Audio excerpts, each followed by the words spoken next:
I want to tell you a story of yesterday.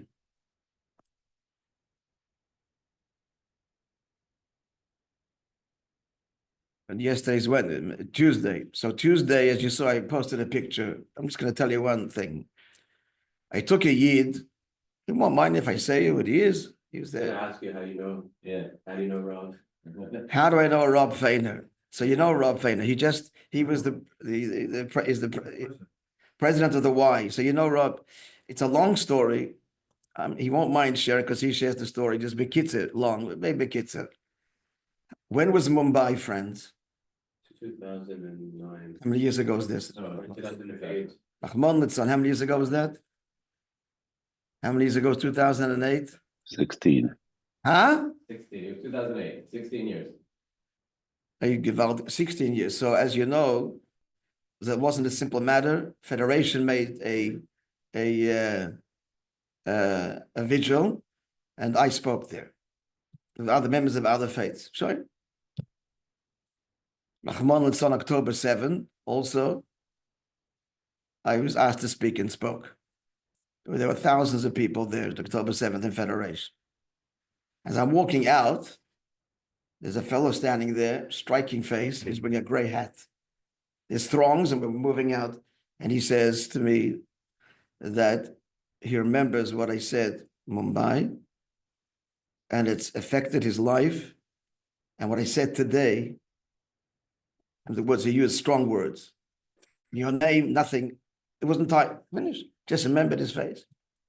A few days later, Richard Dermer had an I vow gathering in the home of the Consul General, and he's there, and I recognized him, and he recognized me. So we approach him, and we start to talk.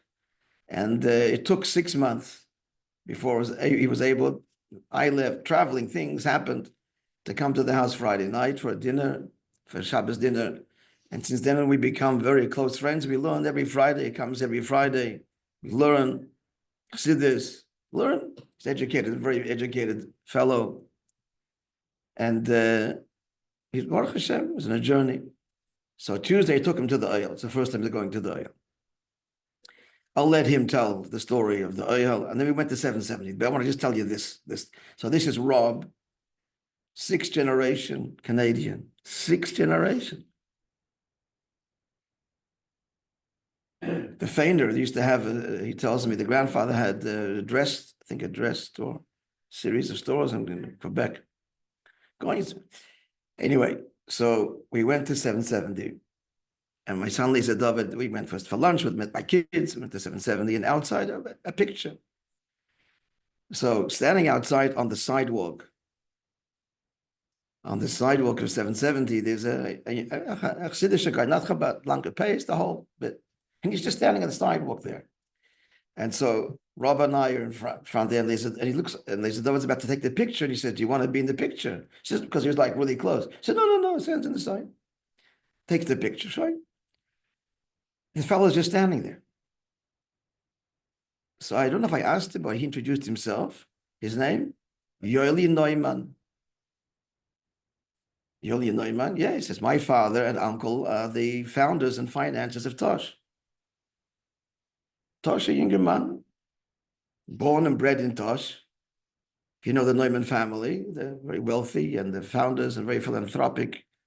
Bali Tzedakah, the whole Tosh basically is funded by them. And these are his words, friends. He's standing on the sidewalk. He said it in English with a bit of the Tosh accent.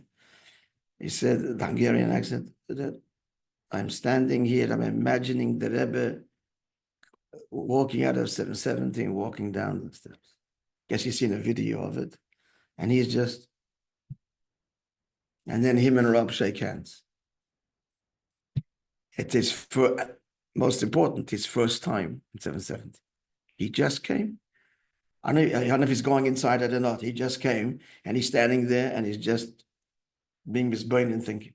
They shook hands.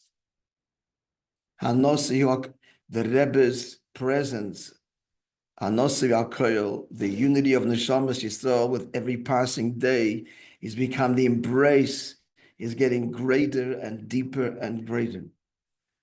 This symbolic moment of Rob shaking hands with Yoeli on the steps of 770, both for the first time.